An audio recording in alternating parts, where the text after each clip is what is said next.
What is the key to mastering the art of communication? What is the key? If we were to distill this whole subject down to one distinct insight, what is it? I want you to look at the word communication. And remember when we were kids and they used to teach us about root words, like picking out the root word of something? What is the root word of communication? Like, what do you see here? What is the root word of communication? Do you see it? The root word of communication is to commune. Communication, right? It is. That's the root word, communication, commune. But what does it mean to commune? And you got to think about that for a second. What does that word commune mean, right?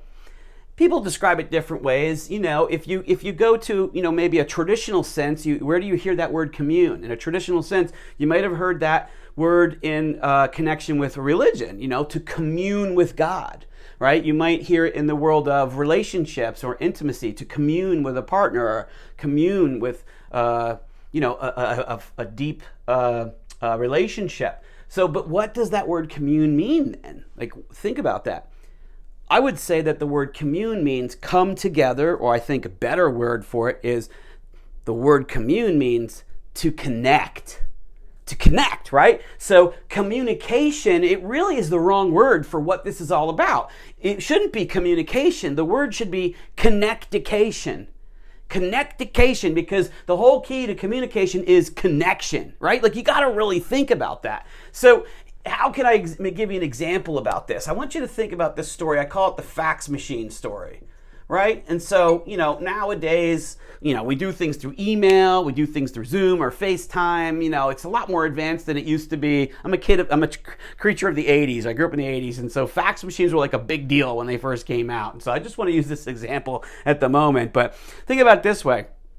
If you've got a contract, right, and you need to send it, let's say you're in Los Angeles. Let's make it a little bit juicier. You're in Los Angeles, and it's 1:55 p.m. on a Friday, which means in New York, where you want to send the contract, it's 4:55 p.m., and you've got to get this contract into New York before close of business 5 p.m., which is 5 minutes left to go, and you're jamming the contract into the fax machine. It's 100 pages. It's going to take a while to go through, and if this goes through with signatures, etc., you're in business, man. You're going to make, let's say, $10 million. So this is a big deal to you. The content of that contract is equivalent, means you're going to get $10 million. So it's really important for you to get that contract out. So you're shoving it in there, you're getting the machine going. And meanwhile, these machines back in the 80s used to make these funny sounds. Like when AOL first came out and you were trying to dial up on the internet, there's going, whatever the sounds are. And you're like, oh my God, I got to get this contract out there. And so what do you see in this analogy that's relevant to communication as connection is the content of that contract is completely and utterly irrelevant until the fax machines connect through the wires, through whatever system, whatever technology is at the time, So nowadays, Zoom calls, you have a lot to say. It's very important to resolve a problem in your company or with a person. But it doesn't matter what you have to say until the Zoom links and you can actually see and hear the other person and they can see and hear you. So the first lesson, the key to communication is that communication is about connection. And this is the whole key to what I'm about to teach you. I'm going to give you some great examples throughout this whole series on communication that you can really sink your teeth into to understand the nuances and the principles and the power that you can bring to communication to have it really work, okay?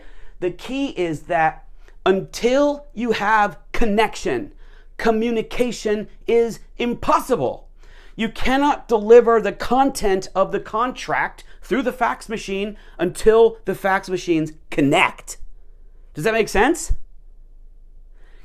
It doesn't matter what you have to say through your Zoom meeting. You can't communicate the content of your message until the Zoom links together and the computers or the phones connect. So connection is supreme. There is no communication if there is no connection. Connection first, content second. And we need to understand this as human beings, as communicators, as leaders, as business people, because we very often forget that it's not what I'm saying that matters. It's what the other person is hearing that matters, okay? It's everything to communication that the other person actually gets what you're trying to say. Like, who cares? It doesn't matter what you say if they don't hear it, right? Does that make sense? Like, that's the basic principle of communication. That communication is fundamentally connection. Connection first, content second, okay? Connection first, content second. We might be able to pause there, Pashko, to be honest. Like, that could be a cut right there. I don't know, all right?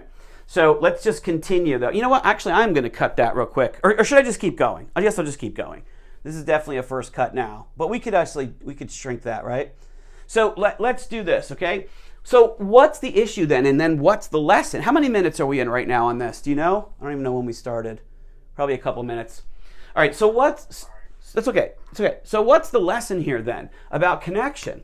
And this is where I think it gets really interesting. So I want you to imagine that we have, let's just say 2 people. I'm going to use my fabulous stick figures here.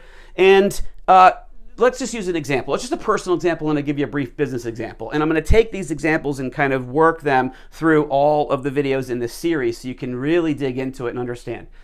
I want you to imagine that you have a couple, and they're going through their normal business day, and let's call the guy Matthew here in this, a couple, and let's call his partner Stacy in this example, okay? So Matthew's working on the computer. He's trying to finish up an email, and he's like really focused on the details. He's got to get it out because it's important to finish a deal he's working on. And his partner Stacy walks in the door, and she's got groceries, and she's kind of struggling to get through the door, and she goes to close it.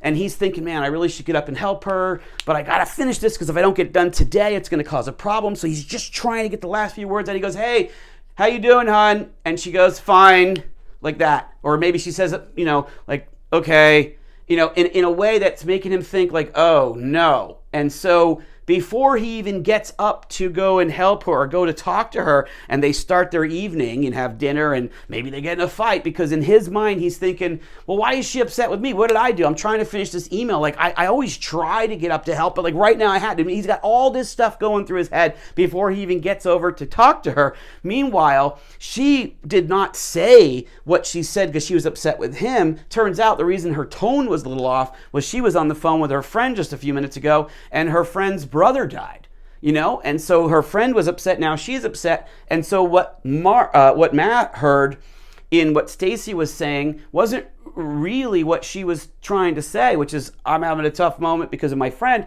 He's hearing, you know what, I'm having a tough moment because of you, Matthew, because you don't get off your butt from the computer. And so what we see there is they're not actually connected in communication because of something called the interpretation filter. The interpretation filter, or what we can call our listening filter, right? And many of you might be familiar with this basic concept, but it's such a powerful concept because it actually makes the difference between whether or not we can actually achieve connection with the person we're trying to communicate with. In the next video, I'm going to talk about what is the filter, what are the elements of it, how do we fix the filter, how do we get that connection, and it's something I'll develop throughout the series. Now, another example, I'll leave that one hanging, okay? Another example, let's look at an example of business. So you have a meeting that's happening, let's say on a Monday morning, and you have a team, an executive team around a large table in a conference room, and the CEO is in the front. He starts to talk. Let's call him Patrick. And the COO, he's in the other side of the room, getting his notes, getting ready to listen. Let's call him Chris.